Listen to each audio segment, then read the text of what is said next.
और पुराने कपड़े भी हम लोग वितरित करने का कार्य कई जगहों पर किया है। अभी कोरोना काल चल रहा था, उस दौरान ऑक्सीजन बांटने का भी कार्य किया। कोरोना संक्रमण के दौरान भी भोजन घर तक पहुंचाने का कार्य किया गया है।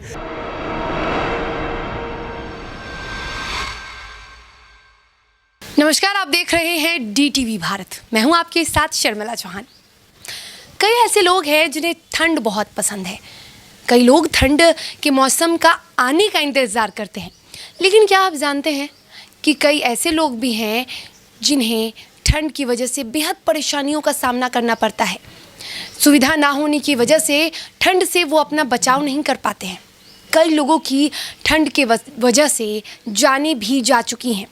ऐसे में गरीब और बेसहारा लोगों के लिए मसीहा बनकर उतरा है आशीर्वाद सेवा समिति ट्रस्ट।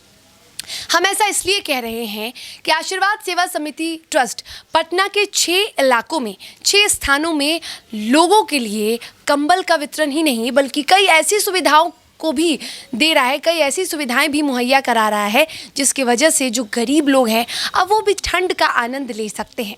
कंबल का वितरण कराया जा रहा है। अक्सर आप देखते होंगे कि कई ऐसे समाज सेवी हैं जो कंबल का वितरण करते हैं ठंड में। इस बार आशीर्वाद सेवा समिति ने सिर्फ कंबल ही नहीं बल्कि कई जगहों पर अलाव की भी व्यवस्था की है। अलाव की व्यवस्था कराना प्रशासन की जिम्मेदारी है, लेकिन प्रशासन अगर अपने कामों में सही तरीके से अपनी जिम्मेदारियों को नहीं निभा पा रहा है तो ऐसे में आशीर्वाद सेवा समिति ट्रस्ट ने कई ऐसी चीज़ों का जिम्मा उठाया है। इन सभी फहरिस्त थोड़ी लंबी है, हम आपको बताते हैं। आशीर्वाद सेवा समिति ने सबसे पहले लोगों के बीच कंबल का वितरण करना शुरू कर दिया है। वो तमाम बेसहारा गरीब लोगों के बीच कंबल बांटा जा रहा है जो ठंड से अपना बचाव नहीं कर पाते हैं।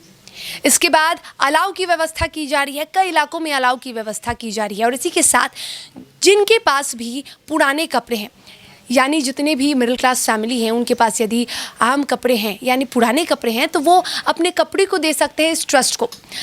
ये ट्रस्ट यानी आशीर्वाद सेवा समिति ट्रस्ट पुराने कपड़ों को धुलवाता है और इसे फ्रेश में तब्दील करता है, फ्रेश कपड़ों में तब्दील कर इसे गरीबों के बीच बांटता है।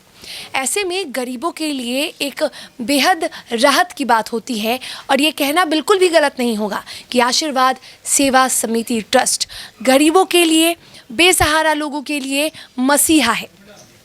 सिर्फ ठंड ही नहीं बल्कि कई ऐसे कार्य है जो समाज के हित में ये ट्रस्ट कर रहा है।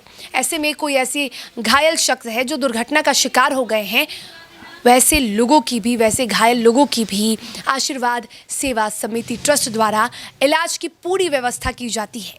पीने को शुद्ध पानी लोगों तक पहुँचे, गरीबों तक पहुँचे, इसकी व्यवस्था की जाती है।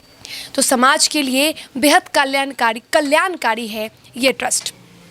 इसी सिलसिले में जब हमने बातचीत की आशीर्वाद सेवा समिति ट्रस्ट के संयोजक डॉक्टर अजय प्रकाश से तो उन्होंने कई ऐसी बातें बताईं, कई ऐसी जानकारियां भी दी। वो जानकारियां आपके लिए भी बेहद लाभदायक साबित हो सकती हैं। ज़रा सुनिए क्या कुछ कहा है डॉक्टर अजय प्रकाश ने। कितना फ़ायदेमंद है, कितना लाभदायक है आशीर्वाद सेवा समिति ट्रस्ट गरीबों के लिए, बेसहारा लोगों के लिए। ज़रा सुनिए। देखिए, वर्तमान समय में गरीब जो ठंड के कारण बहुत सारी परेशानियों से जूझते हैं और भी कई सारे कार्यक्रम हैं जैसे अलाव जलाना, कंबल वितरण करना, ये सारे कार्य जो हैं आशीर्वाद सेवा समिति की तरफ से किया जा रहा है और लगातार किया जा रहा है। जब से ठंड प्रारंभ हुआ है तब से 6 स्थानों पर पाटलिपुत्र जंक्शन, पटना सिटी, सुल्तानगंज, उसके बाद यहाँ 6 स्थानों पर वितरित किया जा चुका है और आगे भी ये चालू रहेगा। हम लोगों की आंतरिक इच्छा ये है कि पटना की जो जनमानस है, वैसे लोग जो किन्हीं कारणों से इन बेसिक सुविधाओं से वंचित रह गए हैं, उन सभी बेसिक सुविधाओं से उन लोगों को लैस करने का कार्य किया जा रहा है और आगे भी हम लोग करते रहेंगे।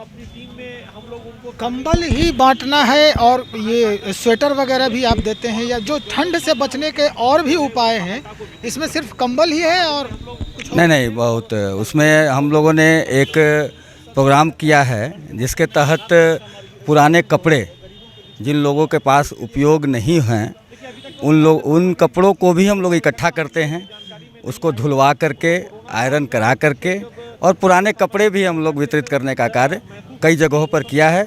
और जैसे जैसे उसका स्टॉक आता है उसको भी वितरित करते हैं, और उसकी संख्या भी बहुत ज़्यादा रहती है।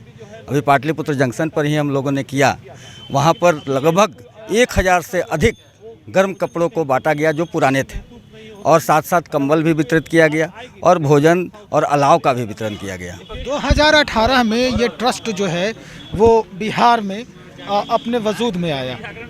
उसके बाद से लगातार आपदाओं का जो आना होता है, जैसे बाढ़ और लू लहर के चपेट में आना, या ठंड में जो ओले पड़ते हैं, या कुछ और परेशानी जैसे बढ़ रही है अभी ठंडी सर्दी हवा जो चल रही है, तो इस दौरान कुछ ऐसे भी वाक़या हुए जब ये ट्रस्ट जो है बढ़ चढ़ के अपना वो शिरकत किया हो और कुछ अपना एक नया आयाम बनाया हो। आशीर्वाद सेवा समिति हर दृष्टिकोण से कार्य करती है।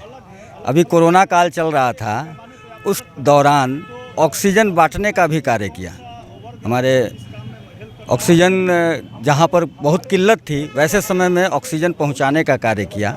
साथ ही साथ बाढ़ आदि का भी जो कार्य होता है, वैसा कंडीशन जब बनता है तो ब्लीचिंग पाउडर्स छिड़कने का कार्य किया जाता है। जब सूखने लगता है पानी, उस समय बीमारियां होने की बहुत सारी संभावनाएं होती हैं, वो होने लगता है। उसके साथ साथ भोजन आदि का भी घर तक पहुंचाने का भी कार्य किया है।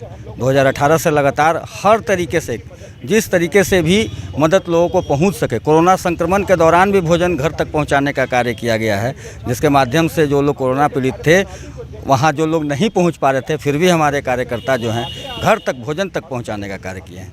तो कहने का तात्पर्य ये है, चाहे बाढ़ हो, चाहे कोरोना जैसी महामारी हो, चाहे ठंड का प्रकोप हो, चाहे किसी भी तरह का प्रकोप हो, हम पटना के उन जनवासियों के लिए हम लोग हमेशा तत्पर रहते हैं और तैयार रहते हैं। जिन लोगों की इसकी नितांत आवश्यकता है, किसी भी कारण से अक्षम हैं, उन लोगों को वो सारी सुविधाएं पहुंचाने के लिए हम लोग तत्पर हैं। आशीर्वाद सेवा समिति पूरी तरह से तत्पर है।